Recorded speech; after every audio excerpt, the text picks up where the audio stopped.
Welcome in, Agile Mentors. We're back for another episode of the Agile Mentors Podcast.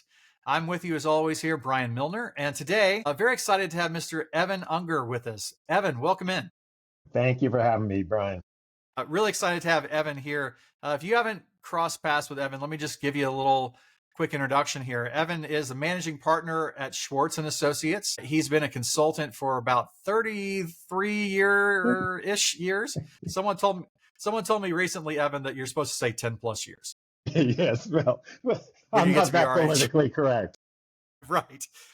Evan focuses on helping organizations and leaders really in collaboration and even maybe particularly in kind of this remote era. So we wanted to have him on to have a conversation about this a little bit, to talk about a little bit about the challenges that come up. Because I know I get Scrum Masters, product owners who talk to me all the time and say, how do I facilitate meetings? How do I run things and have effective meetings when I have remote teams?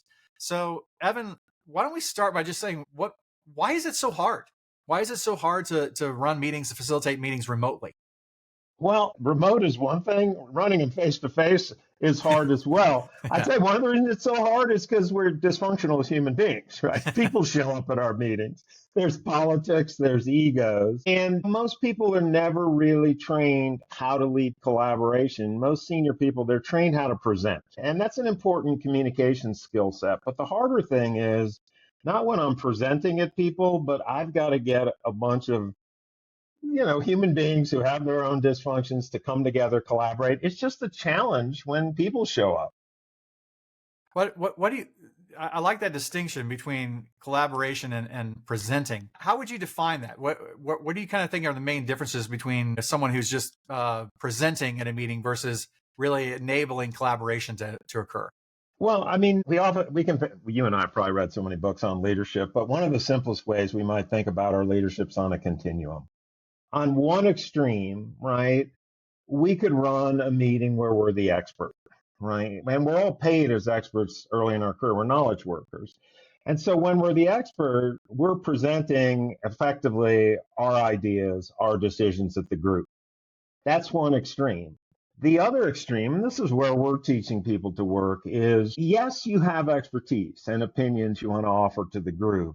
But the real art is knowing how to be an expert in getting other experts to collaborate and to facilitate. So the one side is one way, telling people, deciding for them. The other side is asking and knowing how to run processes that allows the group to come up with the answers for themselves. Now, real world, we're in the middle of that continuum. But the art is knowing how to enter from the more neutral process side of the continuum. And that's what we're teaching people. Yeah.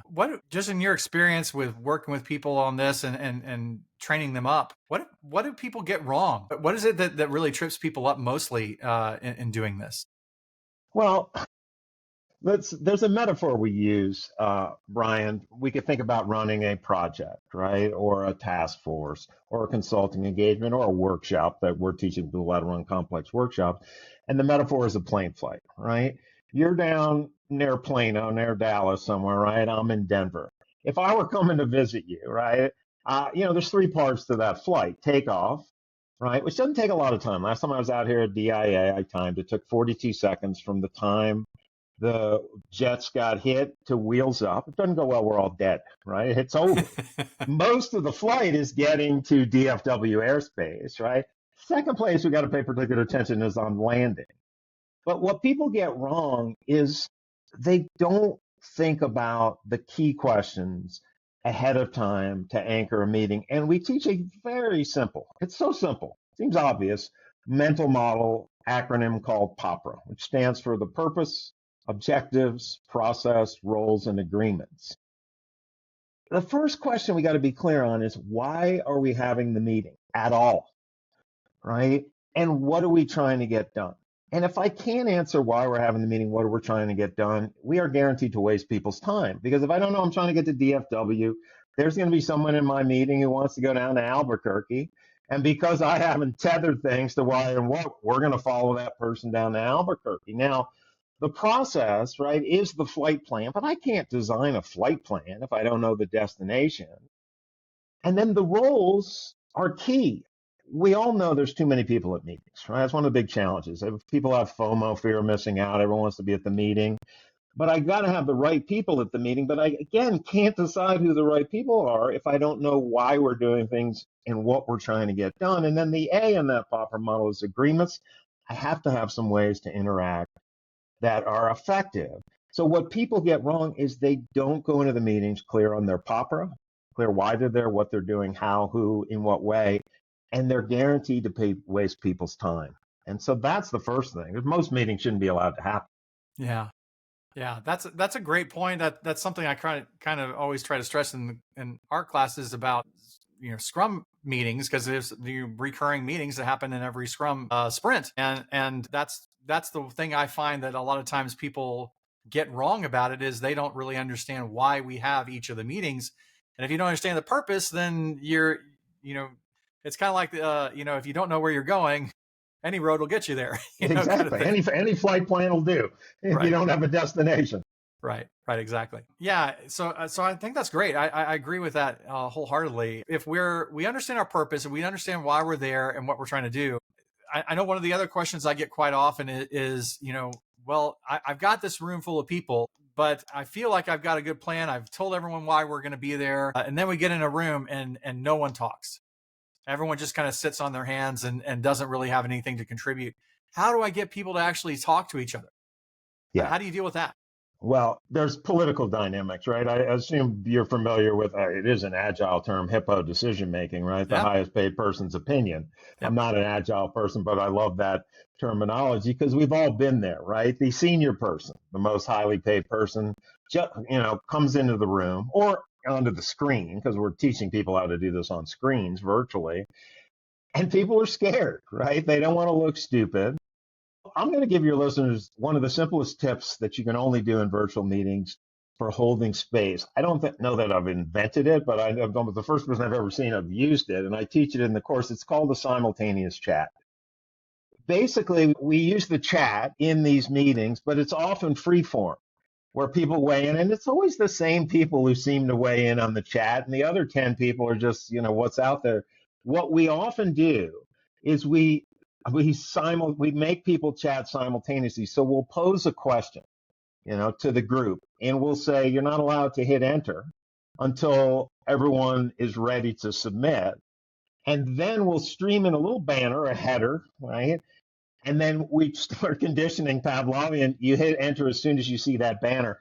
And what starts happening is when people have to wait, all of a sudden, the people who would never say a word start chiming in because they, know they have to chime in because they've had plenty of time to think.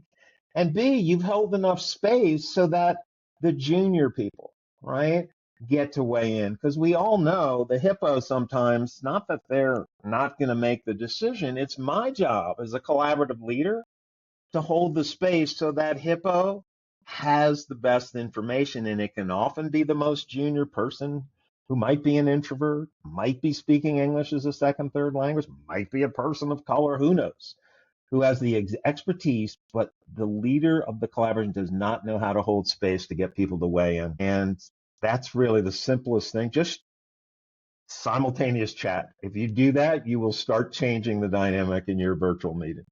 That's very interesting. I haven't heard that one before. That's a great approach. There's something we do in Scrum when we do estimation, where we kind of do a similar thing where you choose the thing you're going to estimate and you choose your number, but everyone reveals, the number all at the same time. Yeah, kind of a similar dynamic there. So I get the idea of holding the space. I'm kind of curious too, how much does personality type actually affect this? And if it's personality type does make a big difference, extroverted, introverted, that sort of thing, how much is it my responsibility as the leader of this meeting to be aware of each person's preference for how they interact?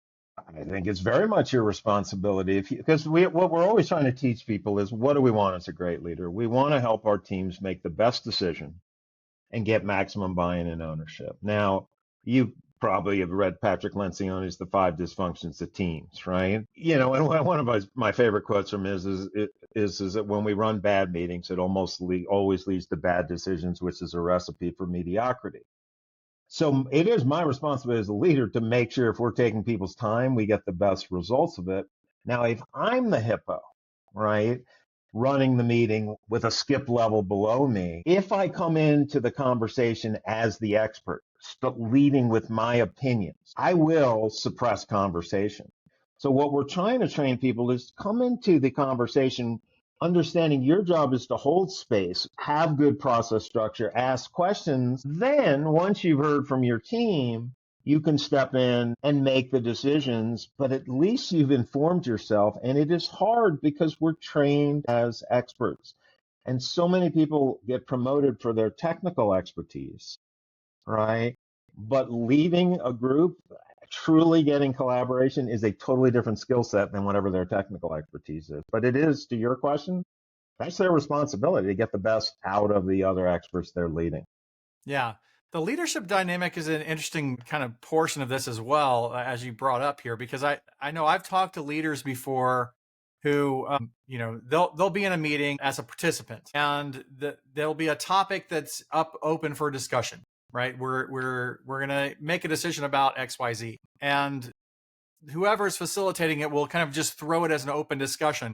So what does everyone think? And I've heard multiple leaders kind of say to me, I dread that moment because I kind of feel like I have a responsibility to speak. Like everyone's waiting for me to speak because they don't want to, contradict the boss, right? They don't want to step out on a limb and say, well, my opinion is this, and then have the boss speak up and say, well, actually, I think this. Well, I guess I was not good because I said something, that didn't go with the boss's opinion. If you're that kind of leader, I'm just wondering, how do you participate in those scenarios? How would you instruct that leader to weigh in a way that doesn't make other people that are lower on the food chain feel intimidated by their answering and sharing their opinion? Well, there's a style question there too, right? I mean, certainly we've all done things like DISC profile or Myers-Briggs, and certain styles are warmer, make people feel safer. I tend to be an intense INTJ. I can be quite intimidating, not a great listener. And I realize sometimes people say INTJs don't suffer fools very well. That is not a great formula for leadership, right? Because one of the things then why role contracting is so important is before you start, as you're doing this POPRA, as you're taking off, you've got to help the group understand, look, ultimately this person's role is the decision maker, right? And, they want to hear the best information from the group.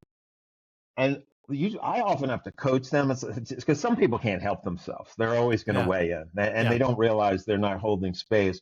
But part of it is contracting for their role with the group. Part of it is coaching them to just be a little mindful when they offer their expertise. If they acknowledge people well, and that's what we're training people, how to validate it and acknowledge well, how to engage others in the group. It's going to be hard just because of hierarchy, but there are ways to do it by understanding you just need to ask a lot more questions.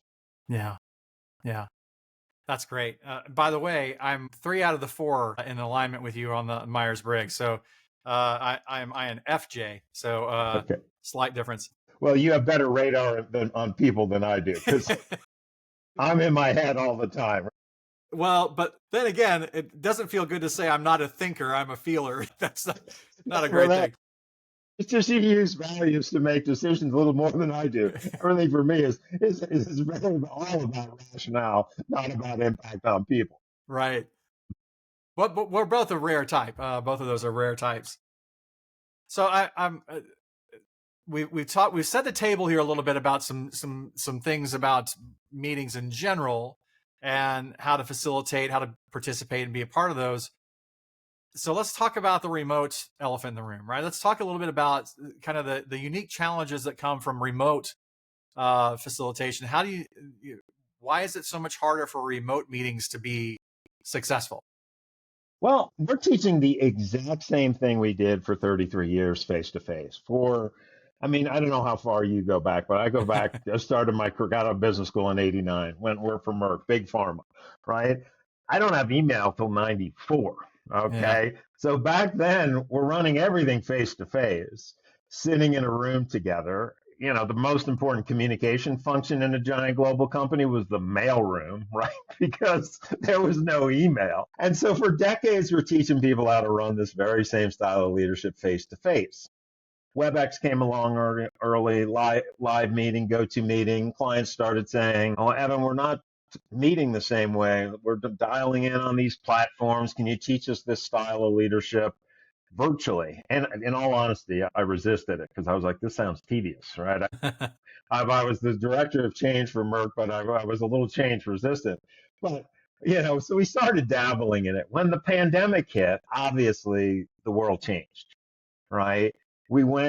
Everything went hybrid, and companies now are trying to get their employees back. But even I have clients, they say they're all on the same campus. People, they still dial in on Teams, right? Because now one of the reasons they dial in on Teams is the meetings they're in are so bad, they can get work done while they're passively listening to those meetings. So virtual meetings are harder because we have lost a lot of human dynamic. Here you and I are sitting in these little rectangles, right? I can't see anything below your, clavicle, basically. And so we've lost a lot of nonverbal cues so that we can't read people, right, as well. And then let alone a lot of my clients, they don't make people turn on their video. People are obviously multitasking. But these meetings are a little easier to run, especially complex meetings virtually, because it's much easier to give yourself notes. It's much easier to script process structure and have notes taped to the side of your thing and have things on the walls. When we were teaching people how to facilitate a complex workshop sitting in a room together using flip charts, working on the walls with Post-it notes and sticky dots, we've all done that stuff. That's much more of a high wire act because you can't have nearly as much cheat sheets, but attention level's different virtually too. Right? It's hard to keep people's attention for, a 2-hour, 3-hour segment. And so it's just a different world, but it's the exact same principles. We teach 5 core things. They're the same 5 core things that we've been teaching for 33 years. That POPRA model is one of the 5. It's just, it's harder when we're sitting here on screens. Yeah. Yeah, you mentioned kind of the whole dilemma of cameras on or cameras off. What's your take on that? Well, first of all, there's 3 types of meetings, right? One meeting is more a one-way presentation, right? There's an expert and they're going through PowerPoint slides and maybe there's some Q&A with the group, but it's primarily a presentation. The second type of meeting is a status update meeting, right? It's the same group of people, the same task force, the same project team, and they meet regularly. Maybe it's weekly or bi-weekly or monthly. And most of the agenda items on those meetings are updates and presentations. They're still one way. There's not as many decision-making topics. Now, we're working on high stakes collaborative decision making, right? You're designing a new process or deciding what's in the user requirements or what's in the next sprint or, what's in next year's budget, right? It's a true collaborative meeting. Now, the video question is in those status update meetings, there's like 7 agenda items. 2 of them are relevant to me as a participant, and I have to endure these other 5 truly mini meetings. And so the working agreement we encourage people to do in those status update meetings is to literally think about, if I have a 7 agenda item meeting, I'm running 7 meetings. And so the only people who need to come on video, if I'm in a 20-person meeting, are maybe the 5 people who are germane or relevant to that first agenda item. The other 15 people, we'd love to have you on video, but it's not really your meeting. From a racy standpoint, you're mostly there to be informed. The people on video need to be the ones who are either responsible, accountable, or need to be consulted. Run that first agenda item. That meeting's over. Now I have a second agenda item. The people who are active for the second, they come on video. Because it's like, if it has nothing to do with me to have to sit here on video, right? It's like, why do I have to be on video? I have nothing to say, nothing to do with this agenda item. Now, the types of meetings we're running, you have the right people there. They all are either responsible, accountable, consultant. Let's get rid of the people who shouldn't be there just because they're there to be informed.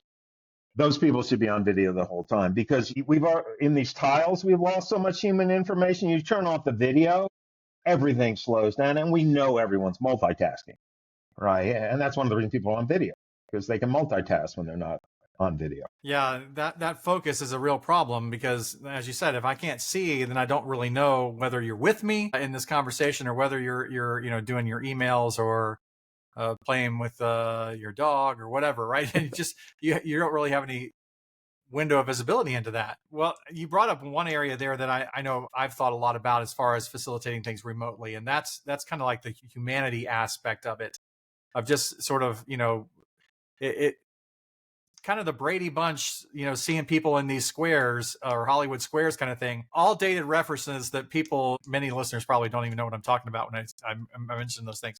But it's sort of dehumanizing a little bit that we don't really understand the person. I know, at the last company I worked at, we would have a couple of meetings a year that we would get together in person. And it was such a refreshing thing I didn't know that you were that tall, or I didn't know you were that short. Like I only see you in this little box. And it was such a weird thing when you saw him actually in real life. What's your thought on that? Are there ways that we can humanize this more and really kind of try to understand each other more on a human level? It's hard, right? Because even I'm just comparing to when we train people in our what is now a 4-day intensive over 2 weeks versus the old face-to-face 3-day. When we were face-to-face, at the breaks, people would go into the little break room, chat. I didn't know how many kids you have, where'd you go to school, just the basic niceties that make the dialogue less coarse. If we don't have a sort of sense of, oh, I know something about Brian, I don't agree with him on everything, but he's a human being like me, then the coarseness in the dialogue is much harder with things. So even in our face-to-face workshops, people go to dinner at night together. In our virtual workshops, when they take a break, they're in their house. They don't connect with anyone, right? They're all over the world. So it is a very different. I think, and I'm not an expert in this, I'm no longer doing culture change work, but I'm sure with good reason companies want their employees back face-to-face. I don't know how you're going to build cultures with 100% remote workforce, right? Because it's the small things where you just get to know a person as a human being that are essential to relationships. And we all know business at the end of the day is on relationships. So companies really, I'm sure, are struggling with how do we run an organization if we never, ever get to see each other outside of these little tiles we're sitting. Yeah. Yeah, I agree. It's a struggle. And I think that has to be, especially if it's a long-term kind of thing, working with a team, for example, right? You've got to have that intentionality to building that, I think, over time. So yeah, I think that's a really important point. I'm kind of interested in your take on this because I know right after COVID happened, I did like some of the first certified Scrum Master classes and things that were done virtually. I was one of the first people to like dive in and do that. And immediately afterwards, I had several sessions with other trainers just to try to help them learn how I did it because they didn't know how they were going to do their classes. And how did you do this? How did you take care of this? And so most of those conversations I've heard from others, or I've heard anyone who talks about facilitating things remotely, devolve at some point into tools. And what's the tool to use? And how do you use this tool? And how do you not use, what's the right tool to use? What's the wrong use of tool? But I've noticed that you haven't really mentioned tools in any way, shape, or form. And I'm guessing that's intentional. Well, look, I said there's 5 core things, right? Takeoff is everything, both at the meeting level, but also at the process step by process step level. We have platforms, right? Whether it's Miro or Mural or Lucid Spark, all they're doing is enabling us to do the same thing we would have done in a room.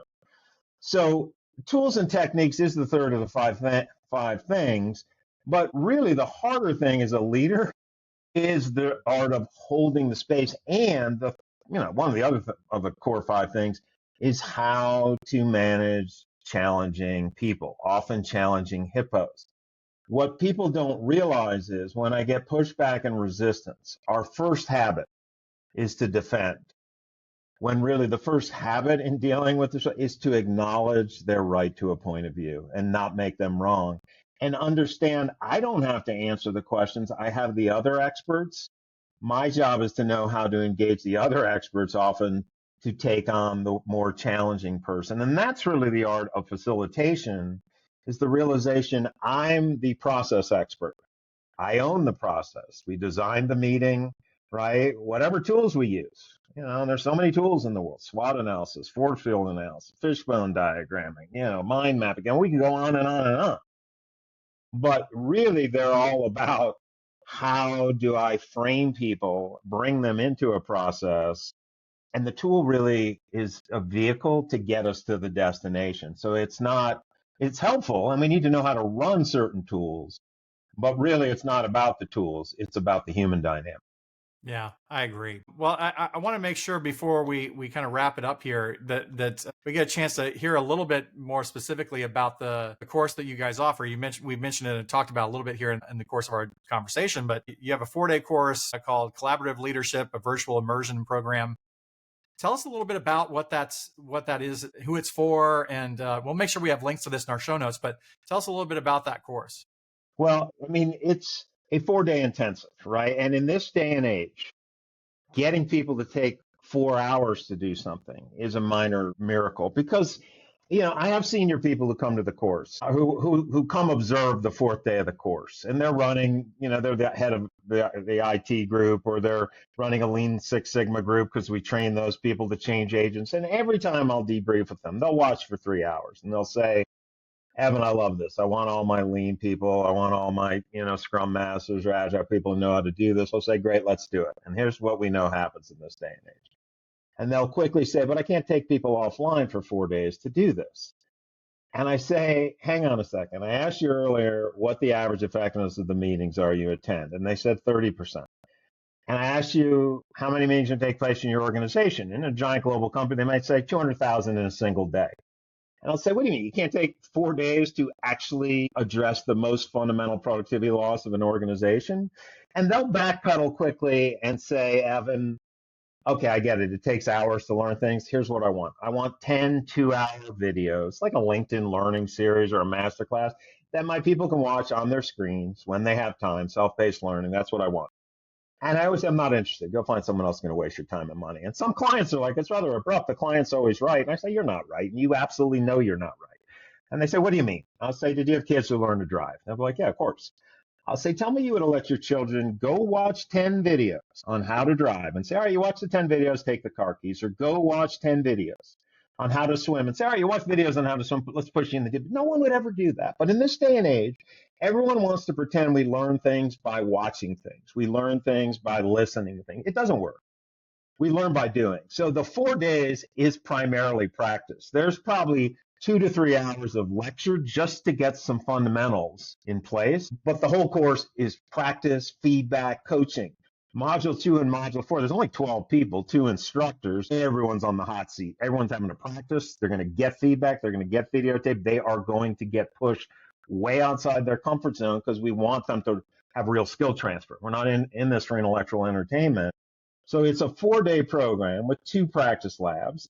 2 days, I just finished up a program with a giant pharma company. It ran last week, Monday, Tuesday, and this week's Monday, Tuesday. So it's always 2 days, 2 practice labs, very little lecture. We've run it for 33 years, and people love it because it's not theory. It's just the basics of getting human beings to come together. So it is just an old school intensive that we would have, Brian, earlier in our career. That's the kind of programs we would have went to. But everyone today wants to watch videos and say, I've learned something. Knock yourself out. It doesn't work. That's so great. Yeah, I love that. Well, and as I said, we'll make sure we have links to this in our show notes. I know, I mean, this sounds like a fascinating course and very transformative, but I'll say it out loud here just to make sure people kind of know how to get a hold of you guys. It's terryschwartzassociates.com, TERI, terryschwartzassociates.com. But I'll put a link to that in the show notes as well. If people want to find that, and they can find out more about this course and see when it's being offered and sign up for it with you as well. Evan, I can't thank you enough. This has been a great conversation. Thanks for sharing your 33 years of wisdom in this area with us, and appreciate you making time. Thanks, Brian.